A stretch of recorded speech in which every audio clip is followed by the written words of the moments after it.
Max Hahnenkamp, welcome to the podcast. Hi, Jack. Thank you for having me. Max is the CEO and founder of Scavenger AI. And Max, I want you to tell us in one sentence, what is Scavenger? Definitely. So, Scavenger, we always say, enables manufacturing SMEs to always take the best decision possible under any circumstances. All right, that sounds really useful, but also something that everybody would want to do. What problem are you solving?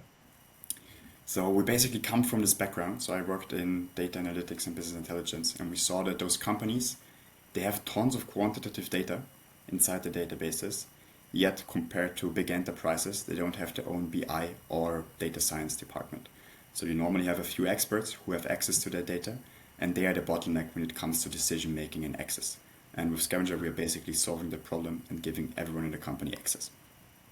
So you want everyone in the company to be making data-driven decisions, not just, hey, let me go to our business intelligence people, consult them, then come back in this slow, bottlenecked way to make a data-driven decision. Definitely, that's the aim behind here because we see that this is a new leverage. I mean, data is not a new thing, but we think the accessibility to data is still a new thing because everyone says data-driven decision making is extremely important. We need to do that, yet we rarely see a company actually implementing that into their day-to-day business. And this Yeah, is what we want to change. awesome. I want to hear a little more about the product and then hear about the making of the product. So it's the accessibility, the usability of the data that you are really transforming. And what have you seen with your customers in the before and after? So what we've seen before is that normally how it looks in an SME is that they have a certain business problem. You name it, they need to do the strategy for the next year and need to do their forecast, basically for that. So how the workflow normally is like they sit together in a management department, they say, okay, we need those three files. Then they go to their data guy, which is mostly the IT, who also sets up your laptop on your first day. So doing everything there. Then receiving some random Excel sheets, and then you start manually crunching those numbers. Whereas we say, okay, well, with us, you just connect those databases directly once. And then the management can already in this meeting ask the questions that they want to do, namely based on XYZ, do me a forecast. And the tool automatically, transparently calculates you some sort of result, displays it in a second, table, charts, whatever you like, and you can already move on to the next decision. Amazing. Um, can you show us what it looks like? Sure, happy to. So once you go into Scavenger and your database is already connected, you can imagine your ERP system, your CRM system, or whatsoever. And once you go in there, you can imagine now where the company they sell toys basically. So they sell toy cars, planes, trains, and so on. So it's a database that has collected who is selling which product, to whom, when, over which channel, into which geography, and so on. So in the end, you can just go inside, and the tool already suggests you some questions based on prior histories and conversations you had and what the AI thinks might be relevant to you. Or you can just go in and ask, for example, let's say you want to analyze the product lines. And now we crashed. No? Keep going. The AI writes some sort of code, basically translates that into the question that you wanted, and in a second you get the result. Which basically this is in the backend what the AI did, and for the user you get this here, which you can easily download as an Excel. You can click on chart, and it transforms this into the most relevant chart that you can also then change and adjust. And also here shows you some more statistical insights if the question is not as trivial as this. And yeah, so they go in what would have taken them normally 3 weeks in a single prompt, and very transparently without hallucination, they get the result. Wow. And so who are the users across companies? You said that you want to give everybody access. Um, uh, who might use this and how might they use it in different ways? Definitely. So we see that the target users are at the moment, we always start with either sales or controlling or at the intersection of those. And then you always have it at a managerial level. So basically the managers wanting to forecast or look, okay, what are the numbers in which geographies, which products, what are we selling? But also on the level below, so the actual salespeople using it and asking what did I sell to this customer last year? What should I offer him this year? What are maybe similar customers where I have sold more products or at a better margin. So also in preparation for the actual sales calls, they're using it. Got it. Cool. Yeah, awesome. And uh, you've just completed a fundraising round. Is that right? Yes, that is true. Pretty fresh. Tell us about that. Yeah, so we actually had a very speedy process. I think we started the fundraise in April and like testing the waters. We saw it's going pretty fine. Our aim there was to raise around 2 million. In the end, we're luckily heavily oversubscribed and in the end opted in for 2.5 and we're in a comfortable position to being able to choose the investors we wanted to work with, which always makes life easier, I think. I love it. I love it. I wonder, when we first spoke, Max, you said the journey from zero to your first 30,000 in monthly recurring revenue was challenging, and you have the sense that it might have been more challenging to get from 0 to 30,000 than to get from there to a million. And I'm wondering if you still hold that position, and what assumptions, what beliefs are driving that. So, I mean, maybe it's just me being naive, and maybe it's only because I only walked the first part and it was hard, and the future always seems easier. But yeah, I think as I said last time, I heavily believe that when you start from zero, you have no product, no customers, no team. You need to set up everything from scratch. That this is obviously a very hard walk to get from zero to your first 10,000. And I have the feeling, if we wouldn't change anything right now, we would maybe only grow in a linear way, but we still would end up there at some point. And obviously, that's not the goal. Obviously, we want to grow in a classical hockey stick curve, obviously. But that's why I think if we're just doubling down on the things are still going to work out. Maybe not perfectly, but yeah, that's where this kind of thinking comes from. But I know that you also have a bit of a different opinion here. I'm I would say my opinion is I'm wary of making predictions about what the future will be like. Doesn't mean that my mind doesn't do it, but when I step back and check them, I know that I don't know. I like what you said, that you've lived the first part, not the second part. So maybe there's some naivete. We'll talk on the other side and discover um, the ways that you were right and the ways that you were wrong. What I want to ask Yeah, is, you talk about the challenges. I want to hear, what are some specific challenges that you faced in getting to this point, getting to a point where your recent round was oversubscribed and you could choose your investors. What were some challenges, and how did you navigate them? definitely. So the first one comes to mind was definitely the first funding round. So we heavily believe that we are in a crowded sector. So to grow, we cannot bootstrap. We need to move extremely fast, and with external capital, that's the way to win here. But starting from zero, first time founder without any connections into the VC or the investment world, I would say it was pretty difficult actually to gain access to VCs and this bubble firsthand, which also made it easier probably this time because we already were inside a bit more. And then the second one is definitely access to talent. I think at the moment it's in generally especially hard to get it. Good people in tech are very rare. So setting up a team also with great people, because that's what makes and breaks the company in the end. We highly believe that was super difficult. Definitely. And how did, especially on that second one, so what have you found effective and ineffective in finding, hiring, and retaining great talent?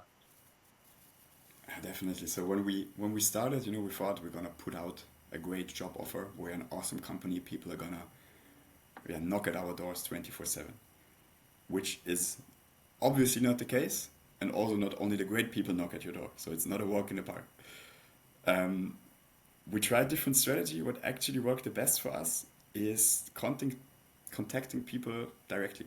So us as the founders going out there looking for great profiles and then texting them, trying to call them, message them on LinkedIn, and so on. So we actually see that not only hiring, not only sales, and also fundraising, that all of those three parts are actually sales, because you always need to sell your company and tell people why it's worth to work at your company and not at somebody else's. So yeah, also there we think selling our company to people.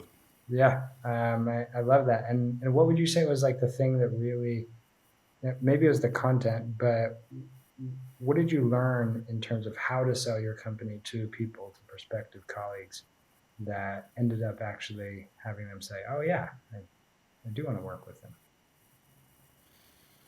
I think it's a lot of trial and error, to be honest. A lot of trial and error. And then also realizing that it's not the same as pitching to a VC or as pitching to a prospective customer, Mm. because the people are interested in different things and yeah, also have different values and different drivers of motivation at the end. So I don't think there is a shortcut. I think you need to know your company and also know how to sell that, but then also on a very personal level.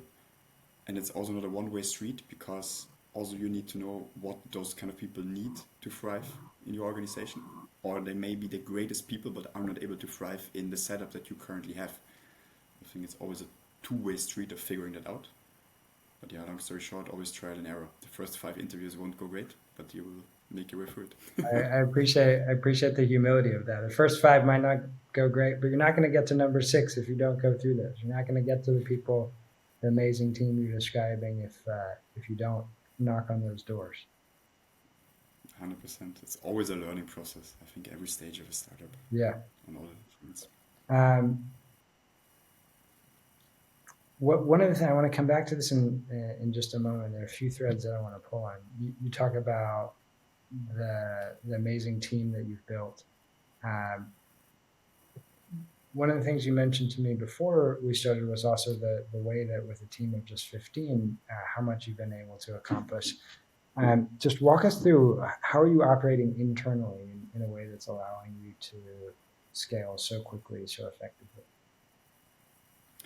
Definitely. So we think that also now with the new age of AI and new B2B SaaS, that you cannot rely on the economics that you had before, meaning you're seeing very small teams achieving great things, which is also due to an efficiency effect in leveraging AI yourself, which as an AI company you should do, in my opinion. So we are heavily divided with having a strong tech team of around like our almost 80-90%, and then a very small part of the business team, because we do think it's a very technical sector and your solution needs to be bulletproof and provide the value that the customers want and have a strong pull on that. Our long-term vision is actually to flip that, because I think I also told you before that I think, or we heavily believe, that it's different to get a technical differentiation in a very crowded space, and also with the new AI tools again coming out to make also development way faster. So we think that in the long run, it's very important to heavily set up a good media and marketing structure to always be the name that pops up, because especially when your solution is already standing and working, what we put the focus on now over the last 1.5 years. Crucial. So you're seeing that short term you're investing in the technical talents to make sure that your product stands out among the best. But long term, I'm filling in the blanks here. Long term, you're knowing that your technical team will be able to scale without growing in headcount. And you want to add people on the go-to-market side to make sure that you are going to market. Yes, I can only underline what you said. So we think we found a very good tech team that is, I don't know, putting out features at great speed and set everything up so far. And with switching, I more mean the switch in perspective. So like we're not gonna do 2 people there and 13 there, but like we're gonna keep the 13 obviously as is, Yeah, and start hiring more on the business side now and switching it like that. yeah, Because we think the tech team is set up we're in a great position there, yeah. and now it's time to set up the other side. Terrific. And how are you using AI internally to make sure that you are scaling to support your efficiency? Definitely. So on the one hand, we see it in our tech team. So we know that they are also using the AI tools for coding, which makes them already way more efficient. So I think with what we have set up now in 1.5 years, I don't know, 5 years ago, would not have been imaginable that you can do it that fast with that little people, I think. And it's not only because we are so great, but it's also because we have Can the you give us tools and the access. a concrete example? What's possible now that 5 years ago would have been unimaginable? So the one thing is, normally when we started to put out new features, or like what you needed to do is someone would need to go down, write it down. Another one had to convert it into a UX story. Another one had to convert it into a backend story, and so on. Now what we need to do is like we go on, I don't know, for example, Lovable, you name it. We say, okay, how should our process look like in the future? We type 2-3 prompts in there, and you already have almost a full-fledged solution of how the things should look in the future. And then our engineers can take part of the codes, can take the design, and just plug and play it into what we already have. And the workflow that would have normally taken probably a month can be done in 2-3 days, which Wow. is insane if you think about it.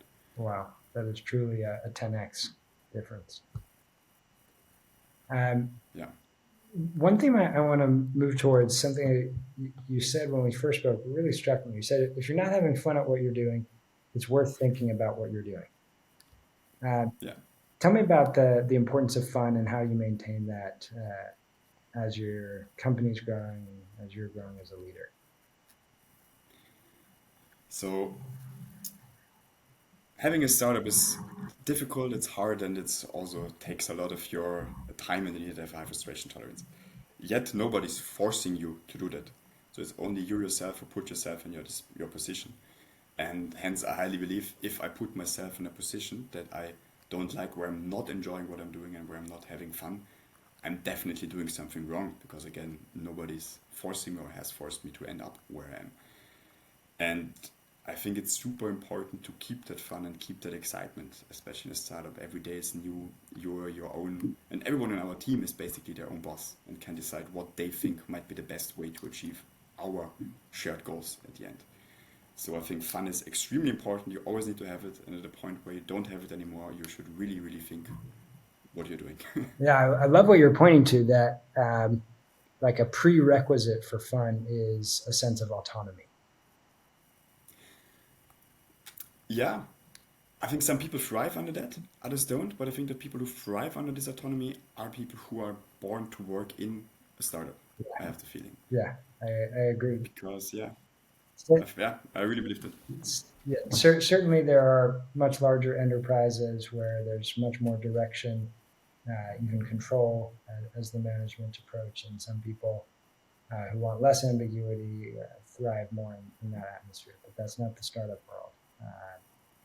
And I want to hear more about what you just said, that essentially everybody in your organization is their own boss. Just tell us, what does that look like structurally? How do you facilitate that that sort of self-management approach? Yeah, so I think it's important to always also mention it before, to have those shared goals. So on a high level or on a midterm level, I would say, you need to tell people where they need to go at, because it doesn't make sense if everyone runs at full speed but in different directions. I think it's important to have those shared goals and also communicate them. Mm-hmm. But then I think it's also important to leave the people enough space to achieve them in a way they feel more comfortable in doing that, or think it's the best way to do that. Because also you cannot oversee anything. You need to give people the freedom, and that's also why I said before it's crucial to have the best possible people on board, because you want people who may think about better ways of solving challenges or achieving goals than you do yourself. And I think it would be stupid if I think and put myself in a position that I know better than any one of all the 15 other people in the team how to reach a certain goal. And if I would be the one who knows it better, then I did something completely wrong in hiring. I love it. I love it. It reminds me of a quote: the purpose is the boss."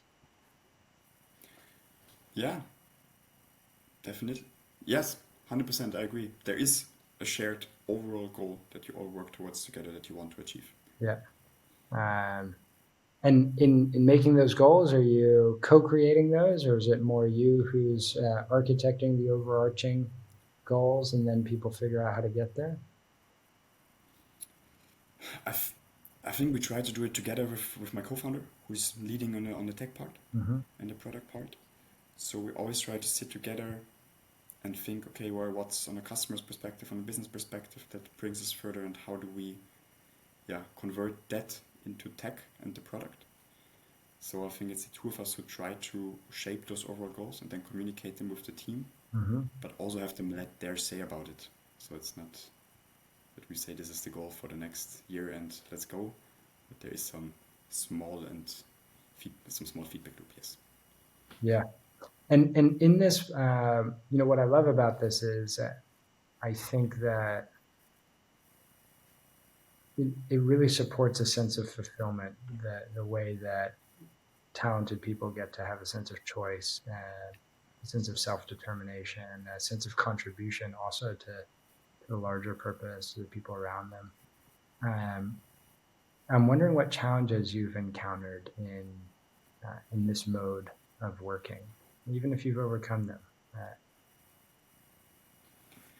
That's a very, very good question because that always sounds super nice on paper, It does. but it stands and falls with the people you have Yeah. because you need to have full trust and you need to believe that what they are doing is maybe even counterintuitive to how you would have solved the challenge. And then there's a marginal line where you believe in the person, being like, okay, well, it's a different way than I would have done it, but I still believe that it's the correct one, versus figuring out where it's not going in the direction where you think, okay, well, that crosses some sort of line where you think it's not going to achieve the overall goal, or maybe it was misunderstood and not communicated clearly from our side. So we give people a lot of freedom, but it's also hard. I mean, everyone is very accountable because of that in the end, but you may figure out too late that goals are not achieved because you're trusting people to do it their own way. So yeah, also in the beginning, we didn't only hire great talent. I think that happens, it's normal. And then you don't figure out on a daily basis whether they are achieving a goal, but you only figure it out a month later. Yep. And the month in the startup world is, I don't know, 10 years in a corporate, I think. Yeah. It's like dog years. But when there's that delayed feedback loop, uh, you you feel yourself not moving as fast as you would like. And I wonder, I've had clients who, in that kind of experience, they feel this temptation to suck up control. The reflex is, oh, this isn't going the way that I want. I'm going to be more controlling so that it does. It sounds like you haven't, at least in your philosophy, succumbed to that temptation. Have you felt it but gone in a different way? Walk me through that. That's a very, very nice way to put it. Yes, it's always there, the temptation. Like startup is like your little baby. You always think you know it best, and there is one way to achieve it, and you want everyone to be fully in line. So I think on a daily basis, there's the temptation to be like, no, let's do it another way. It's difficult, it's hard, and I don't think I'm repeating myself, but I think it stands and falls again with the people, because when you have the great people on board, you do trust them that it's the right way versus, and you feel it when you don't, I would say, Yeah. because that's then when you step in and give in Yeah. to the temptation of doing it. This is a great distinction. I think that, tell me if I'm understanding. You're saying like, okay, they might do something. They might do something that's not working out. That's not only not what I would do. It's not working out. But there's a difference between that and fundamentally losing trust in a person. And when you lose trust in a person, then it's a much more serious challenge. And if you really don't trust them, then you're going to take different actions. Then, okay, this isn't working out, but I still fundamentally trust this person.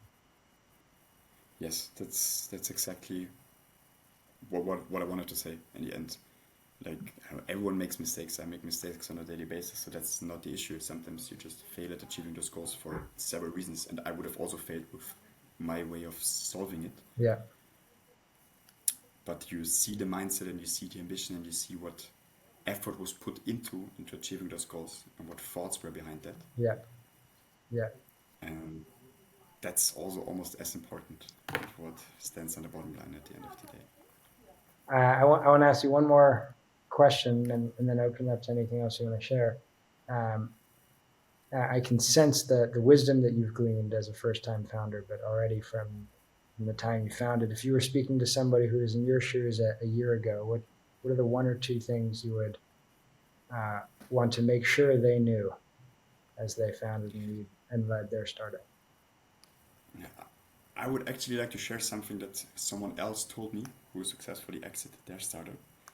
And they told me that every day they woke up and went to work, they always had the feeling that this might not work out and it's on the edge of not working out and so on, until they exited for a very good amount. And now when they look back in hindsight, they saw that everything was actually perfectly on track.